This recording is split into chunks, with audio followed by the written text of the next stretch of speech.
Queridos irmãos, graça e paz vos sejam multiplicadas hoje e sempre.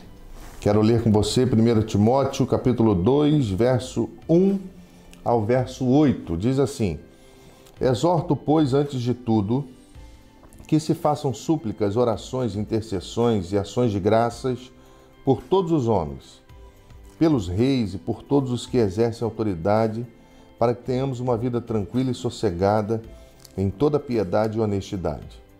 Por isso é bom e agradável diante de Deus, nosso Salvador, o qual deseja que todos os homens se salvem e venham ao conhecimento da verdade, porque há um só Deus e um só mediador entre Deus e os homens, Cristo Jesus, homem, que se deu a si mesmo em resgate por todos, para servir de testemunho a seu tempo.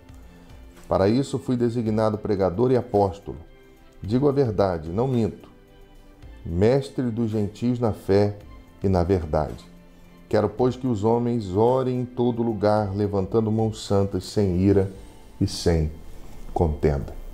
Você tem investido na sua vida de oração? Você tem buscado a presença de Deus?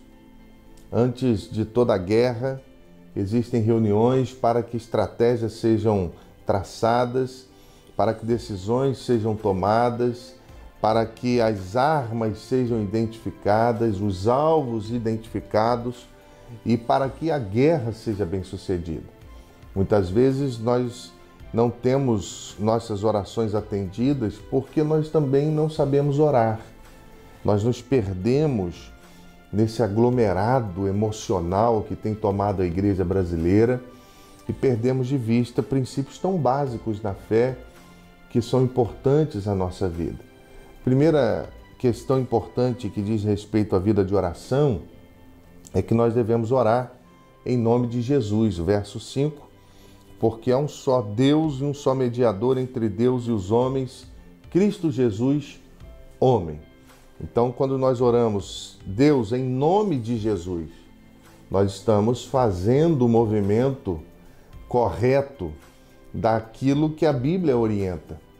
Também Jesus, ele é a chave que abre a porta do céu.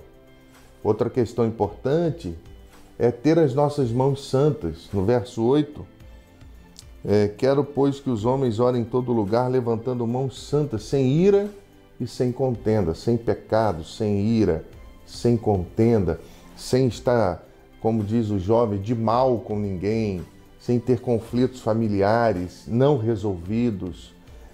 Dentro desse contexto, a vida de oração deve nos forçar a viver bem, a viver em paz. Se depender de vós, tende paz com todos os homens. E outra questão importante é permanecer em Jesus.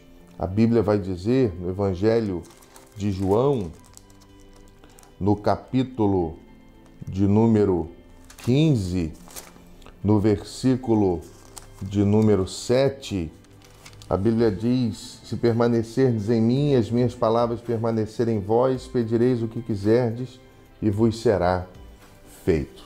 Por que muitas orações, então, não são respondidas?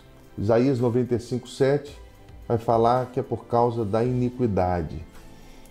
Outros textos vão falar sobre desobediência à lei de Deus, como Levítico 26, por exemplo.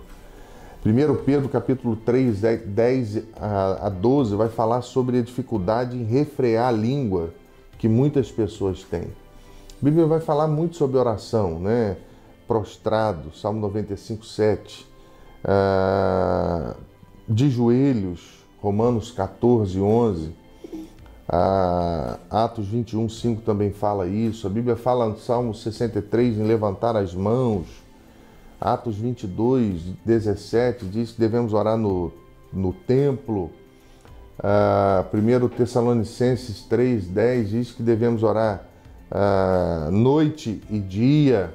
E Tessalonicenses 5, 17 vai dizer que devemos orar sem cessar. Enfim, a oração faz parte da nossa vida. Você se identificou com alguma das questões que foram elencadas aqui? Você precisa fortalecer algumas, você precisa resolver outras. E esse é o desejo da nossa devocional. Levar a compreensão para que você possa repensar a vida e aplicar os princípios do Senhor à sua vida. Amém? Meu desejo é que Deus te abençoe, que Deus nos abençoe e nos ensine a orar como convém. Senhor, abençoa os meus irmãos. Obrigado porque até aqui o Senhor tem cuidado de nós, o Senhor tem nos amado, o Senhor tem nos ajudado e tem, ó Deus, nos permitido fazer a Tua vontade em todo momento da nossa vida. Nos ajuda, vê se há em nós algum caminho mau e guia-nos, ó Deus, pelo Teu caminho, guia-nos na vereda de justiça por amor ao Teu nome. Abençoa os Teus servos, os nossos amigos e irmãos que oram conosco. Em nome de Jesus. Amém e amém. Deus abençoe.